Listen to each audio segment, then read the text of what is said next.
Changing your strings shouldn't be a hassle. The Pro Winder is a single tool that performs the jobs of three. It winds, cuts, and pulls out stubborn bridge pins.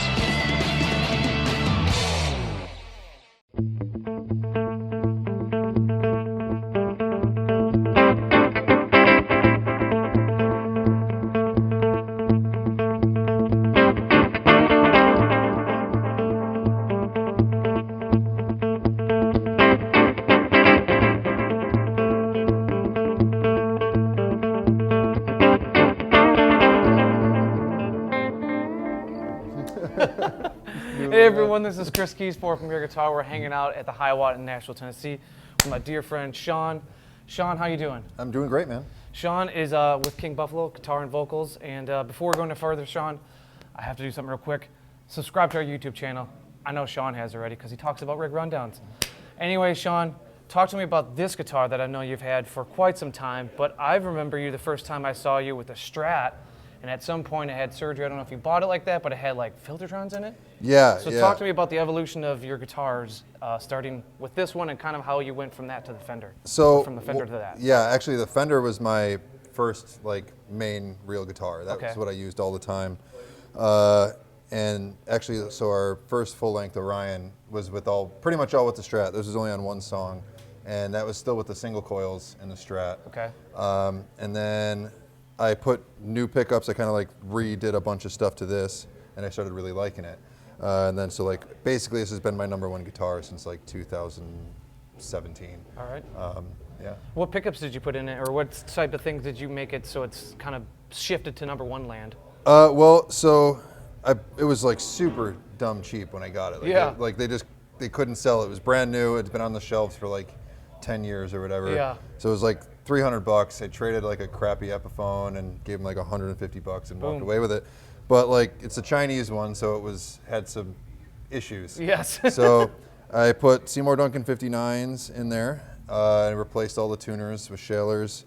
And I think we replaced the pots and just like the jacks and switches, just basically got stuff that could like live up to the road. Yeah, gave it a makeup. Yeah. Or makeover, I should say. Makeup. And then it sounded really great. Like the original pickups I wasn't too fond of. It kind of felt like I was playing through a pillow, especially coming from single coils. And then I replaced them with these and it just opened right up, changed everything. Now, were the 59 something you already knew that you wanted to put into a guitar, say this one or any other humbucker guitar, or was it something you had to like, I guess, figure out? Actually, it was like my buddy who, he like does my setups and stuff back home, and I mentioned like I was looking for a set of humbuckers to put in there. He's like, well, I got a used set of 59s. Like, you want them? And I was like, I don't know. Do I want them? Are they cool? Yeah. And he's like, I use them. I got them in a couple guitars. I think they're great. And I took his word on it, and he was right. Cool. Yeah. And I know with the Strat that probably wasn't an option, but I do see you sometimes playing behind the bridge. Is that something that, as you've become to use this, like you said, the newest record, Longing to Be the Mountain, that you'll pick behind the bridge? Is that something because this car has, guitar has it, you go for it? Yeah, just because it's there, and like sometimes I just want to make obnoxious noises, so I'll just do stuff like that. But, which on the Strat I could only go up here, but now that I can like actually get a little more volume of it up here as opposed to up there. Yeah. And what about strings? Do you have a particular brand or a gauge that you're fond of? Yeah, so this, I use NYXLs, and I use the 10 to 52 set, so it's like the heavy bottoms. Yeah. On my Strat, I use just like kind of straight 10s, because it's a longer scale length, it can be a little tighter and still like hold. This is even still a little loosey-goosey on the low C, which we tuned down to C. I was going to say, yeah, what's your tuning? So it's drop C or? Yeah, drop C. Okay, cool. On this guitar, the Strat, which is also kind of goes back and forth, but when I did bring two for a little while, and I would have that one in D standard and this one in drop, but now I just get away with one. Okay, yeah, I was going to say, so no backups at all. This is no net. No, the NYXLs, like, they very rarely break, and of course I just said that, and now tonight's probably going to be a nightmare. But no, they very rarely break. They last super long, so if I do ever end up breaking a string, I'd rather just pop a new one on in like a minute and a half rather than take, I found I kept having to, when I would pull up the secondary guitar, I would have to retune it anyways. It would always take, just as much time. Yeah. So just throw on a new string. And you got capable bandmates in Scott and Dan to hold down while you're finacking. Yeah. For amps, Twin, I know you've been a Twin guy for a long time, but this one, as Road Dogs happen to have, they need time in the shop. So this one just got fixed. Yeah, actually, yesterday we pulled into Nashville and took it over to Eastside Music Supply, and they hooked me up and got it fixed within, I don't know, it was like 2 hours, you know, which was great. Was it like DOA, or was it just kind of being a bitch or finicky? Finicky. Okay. It was.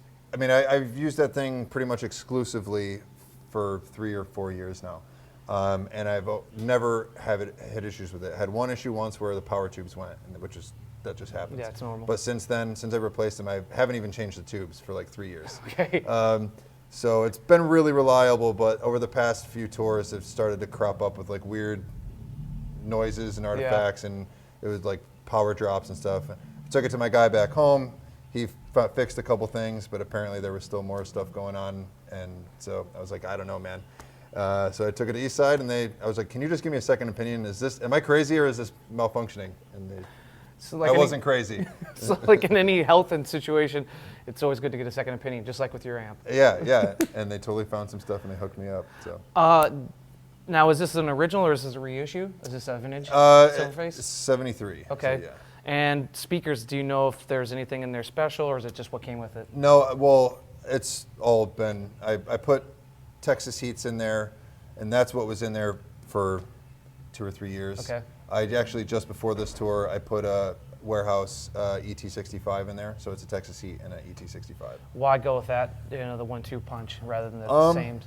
Well, I was just kind of getting antsy. I'd been playing the same thing for a long time. Yeah. And I wanted to see if, like, it would change things up. Plus, being a 3-piece, it helped. 2 different speakers. We can mic both of them and kind of pan them and have a little more spread in a live situation, as opposed to just the 2 speakers that are the same. Cool. And speaking of that, you played some clean stuff on the way in, but not to be forgotten, you definitely have some dirt and grime on there. So let's talk pedals, man. Cool. I want to maybe a good jumping point off is like, you guys have a lot of dynamics, not within just records, but songs. So like Orion, Goliath, 1 and 2, like they're clean tones with like caranging reverb and delay that have really long repeats. So I guess let's start there. What are you going for with delay settings and reverb to make what you got going on for the most part in clean zone? Reverb's pretty simple. I just use the TC Electronics Hall of Fame, and I just have it on the Hall, and I just have it. I don't know. I think their Hall sounds really good. Okay. I haven't found a lot of others that I think they do like digital reverb and delay really well. So yeah, that's what I've been using for 4 years, 5 years. Wow. That's been a very long time. And then the Strymon was an addition right after we did Repeater. I was using the TC Electronics Flashback X4, Yep. but it was taking up too much room, and it couldn't save as many presets. So I got the Strymon, which is really easy to dial in BPM, and I just kind of use usually just like a tape delay. Okay. Run it pretty clean. Like I don't do too much modulation. There's some, but not enough, not a lot. I don't drive the tape in quotes, Can we hear and then are you running reverb all the time? Pretty much. No reverb from the amp. Okay. I used to use a little kiss of the spring reverb and then this as well, but now I just have it totally dry. Okay. But yeah, the reverb. So this is just the. So it would help if I tuned, but so it's not super. You can just kind of hear it there. And then the delay.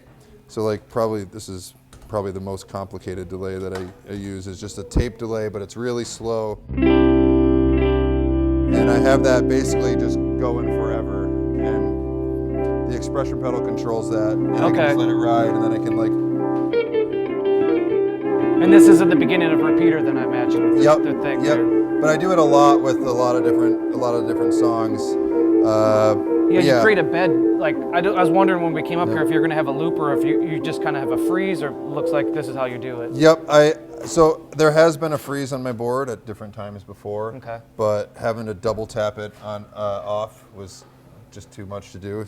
Tap dancing too much. It was kind of crazy.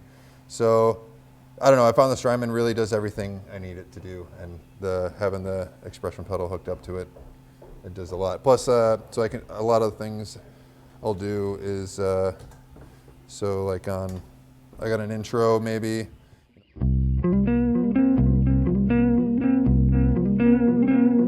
it down and and then I can let go and it'll come back down. So instead of using the expression pedal always for that, I can kind of have the expression pedal where I want it and then do the hold function. Cool. Moving to the right, now what's going on there that looks like a splitter box of some sort? It's just like a loop box. Okay. So I have like my overdrive loop and my fuzz loop. Well, let's hear both those. Yeah, so the overdrive.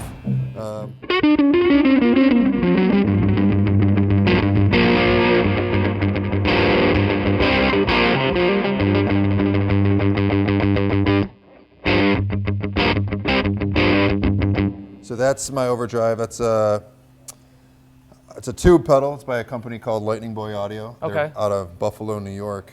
It's all hand wired. It's like, I don't know, I think it's really cool. It's really, like, it cleans up well.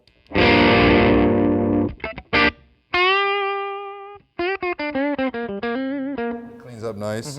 And then, I have my BYOC.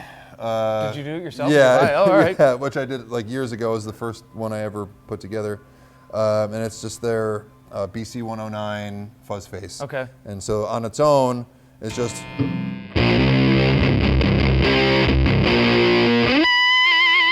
And then with the overdrive, it's.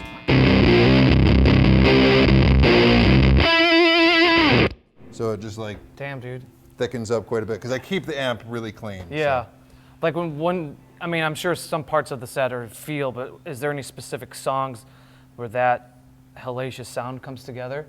Like where okay, this point of the song, we're double tapping on both those suckers. Yeah, I mean, most of the time when I'm in fuzz mode, it's always both going. Okay. There's only a couple spots that I'll use just the fuzz, and it's kind of more as Dude, like a and they're subtle effect. both. I mean, Yeah, both they're- controls. Yep, yeah, so, because the fuzz face is actually, it's not that loud of a pedal. Okay. So like there isn't like a ton of, I don't know, I guess the word is gain, but I don't Yeah. know if that's really the right way to use the word.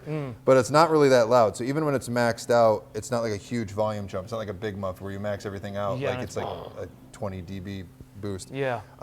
But the Lightning Boy is extremely loud. So I imagine you run that into the fuzz. No, actually, I do the fuzz and the Lightning Boy, and I kind of Ah. did that just because the fuzz faces, I think they sound great, but they can be kind of thin, particularly when Yeah. chugging in like low C. So running it into the overdrive really, I don't know, smooths it out and kind of fattens it up a little bit. So like when I use I'll use just the fuzz on like quickening when we jump to these little loud parts. So, it'll be something like, we're doing the. Now it's how do I play the song? It's your song, man.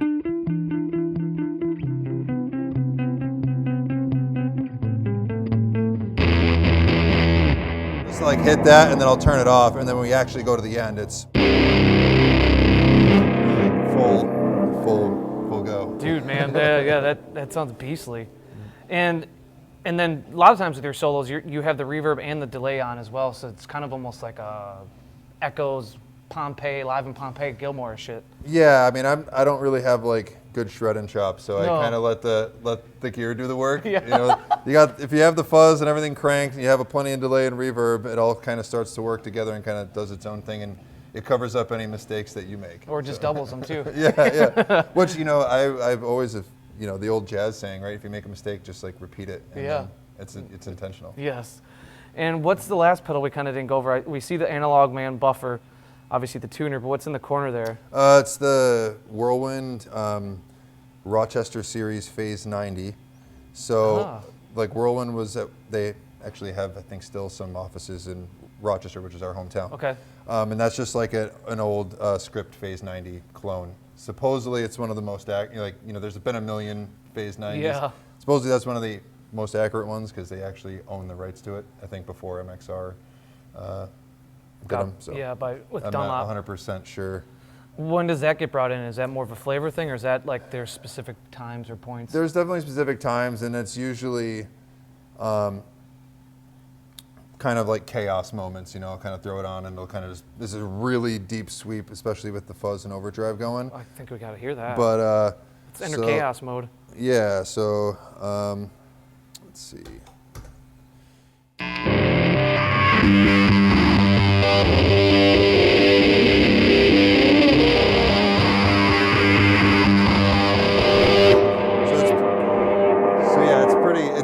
sweet. But what I kind of like about it is actually if you like there's certain parts in the set I'll dial it back and like it's kind of that nice sort of, you know,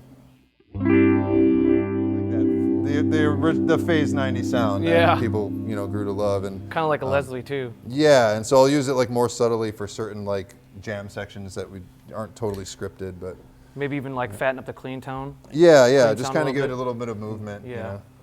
And I know that I kind of had you go through one by one with these pedals, but it looks like you have a 12-step here to kind of control all of them at once when you need one No, button. actually, that just controls the synth. Ah. It runs to my pedal board because I have the power supply Gotcha. thing mounted underneath just to make it easier to set up and tear down. But. And is that just something you throw in between like kind of interlude stuff? Yeah, it's kind of just like a drone that goes through a lot of the set. Me and Dan both have synths. And the intro to Longing to Be the Mountain, you know, has an actual synth part that I play by hand.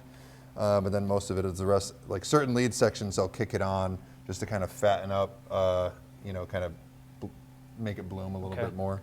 And then I know sometimes, and I don't know if any of the songs are on the set, but you will occasionally play slide on parts. Yeah. Is there a slide that you are partial to, or that you like the sound? Yeah, I love the Dunlop 212, which apparently is getting really hard to find now. So, just when you find it. Yeah. So it's actually funny. I was scrambling before this tour to find a slide, so I had to get a new one, and I've got this rock glass slide, which is pretty interesting. It's just because it's short, like the 212, but I'm just kind of getting used to it. It's got this weird recessed like knuckle area, and it's kind of all tapered and weird, so it sits kind of snug. It's a little odd, but I'm getting used to it. Yeah, I've seen you use years past even brass, so I was just curious how that evolution has occurred. I think the brass one was just like the one I had from when I just on a whim bought one at a Guitar Center when I was like 18 and didn't know anything about slide, and I was like, oh, I don't know, I could get one. And then I switched to glass because I think it just works way better, especially with like Overdrive and Fuzz. It's a little less like, I don't know, noisy. Well, dang. Yeah. Thank you very much, Sean. Yeah, thank you, man. We're going to talk to Dan real quick. Cool. All right, last but not least, Dan the bassist. Dan, how you doing? That's me. Hi, good. Yeah, it is you. Thanks for talking to us today. Yeah, no problem. Killer, man. Talk to me about this Music Man. Music Man Sterling from 2003. Oh, all right. I think I bought it at that point, and oh, wow, so you've had it for... haven't stopped using it, basically. 16 years? Yeah, the whole time I've been playing bass, aside from a horrible $100 Dean bass I had at first, which I don't even know where that Everyone is. had those instruments. You had to, with the little combo. I mean, dude, sounded great. Paper out, got to do it, man. So what got you to the Sterling? What made you make that decision? I was pretending that I could be like in the Red Hot Chili Peppers or early Incubus, so I was trying to pop and slap and stuff. Yeah. And these basses are made pretty well for that type of thing. Yeah. And then I just stopped doing that. But it still has a nice grit and sort of growl to it, just on its own. It's active pickups and stuff. Have you done anything to make it no, custom to you? I just beat it to hell. That's about it. No, it's all the same stuff, really. And I didn't change on anything. Imagine that's just a 3-band EQ? Yeah. An active? Mid, bass, treble, and then just volume. Yep. Cool. And then pickup switcher, which I don't use, but it's there. It just changes phase in the pickup. Okay. And bass, you got a little bitty. Yeah, I got lazy, thing. honestly. You I got have a sick big of. dog? I have a V4. Okay. It was a BT22 chopped in half and turned into a head and stuff, but they're heavy, man, and they jank around, and it had a couple issues, kind of like Sean had his things, and it's just. Bass live, it gets DI'd a lot of the time anyway. It's true. So like it gets blasted through the subs. It sounds fine, and it sounds pretty damn good. It's Bergantino is a company that's been making insanely expensive, really nice cabs for years. Yeah, they're up by you guys. They're in Massachusetts. Yeah, and they just started making amps. I mean, it's 6 pounds, 700 watts.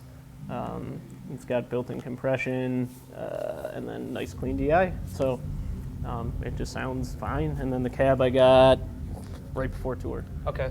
Just to have something a little bigger. I had a 410 Avatar, but some stages like I couldn't get the volume from it, and monitor mix for bass is just rough. So I just needed something a little louder, and it's good. Yeah, it's interesting that with guitars, I don't want to speak for everyone, but a lot of times guitar dorks will swear by the tubes, but like bass players are just like almost like what's smarter, what's easier. Yeah, and there's just like for recording, I probably won't use it. Maybe I will. Who knows? Yeah. But like, it sounds so close. Plus, I guess when we get over the pedal boards, I have something that'll sort of compensate for the just pure flatness of that amp to kind of give it a little bit of life. Well, dude, I feel like that is the greatest segue ever. Let's just Yeah, talk right? pedals. Let's start at that point. What kind of gives it a little more life? The yellow pedal there, sort of top left, it is also Lightning Boy, like Sean had his Overdrive. This is sort of a similar thing. It actually does have a little tube inside of it that you can't see like his. And it just kind of adds tube compression sort of to everything. Can we hear like just the amp and then with the pedal on?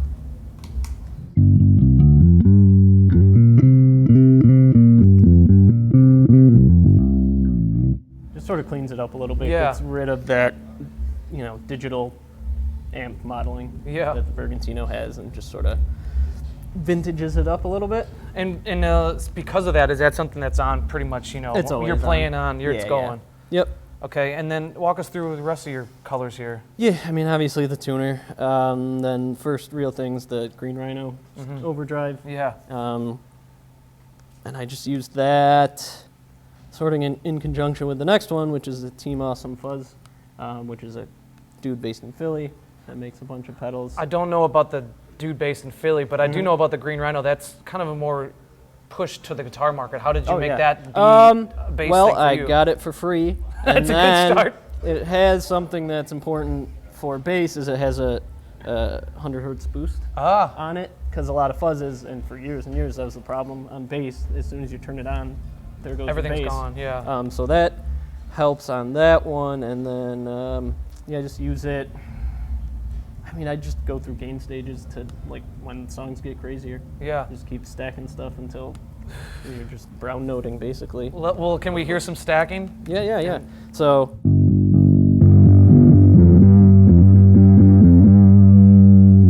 And then the fuzz on its own.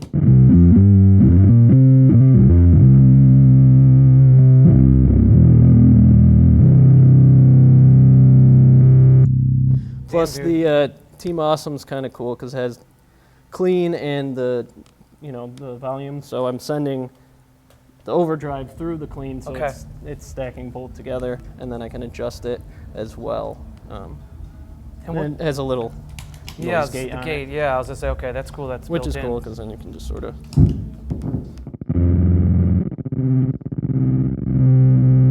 You can just make stupid stuff with that too. So.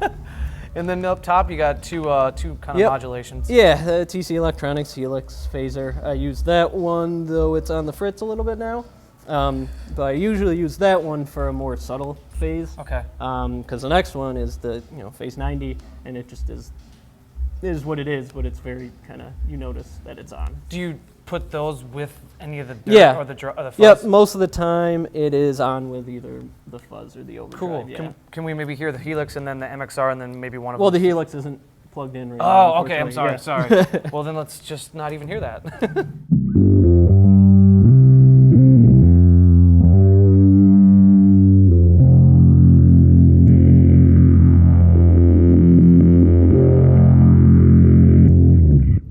So I use that for nothing tasteful, but it's needed. Yeah, of course, for the weird sections. Then we got the Lightning Boy, and then at the end that's a Dunlop CAE wah. Okay. Which was nice because it has a boost on it. It has two different wah settings to get different sounds, and it has a volume on it because again, wah and bass can sometimes get lost, or it's too much, or so you need to dial it in. And in every case, I'm using that with fuzz as well. Anyway, so have you ever used? I know specifically to Dunlop, they have a Geezer wall, and there's other obviously bass walls out there. I Have you had ever the used I used bass the walls? white one, the bass wah, but the way it's built, like this is like a click on, click off. Okay. The other one is like always off until you just hit it down and off, which is nice, but I went through so many, I don't know what it was, like using it all the time, the mechanism just would wear out. So I loved how it sounded, but it was just sort of unfeasible to keep buying wahs all the time. Now, are you like cocking the wah, or is it something you manipulate with your foot pretty often, or is it just you kind of like let it go halfway and let? Usually use it sort of a slow sweep. Okay. With fuzz, pretty much always.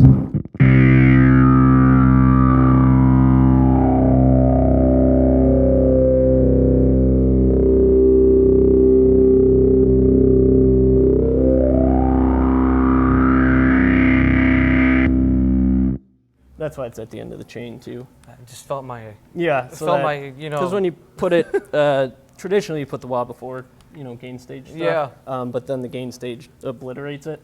But I want it to just be the asinine, just like the wah's on now.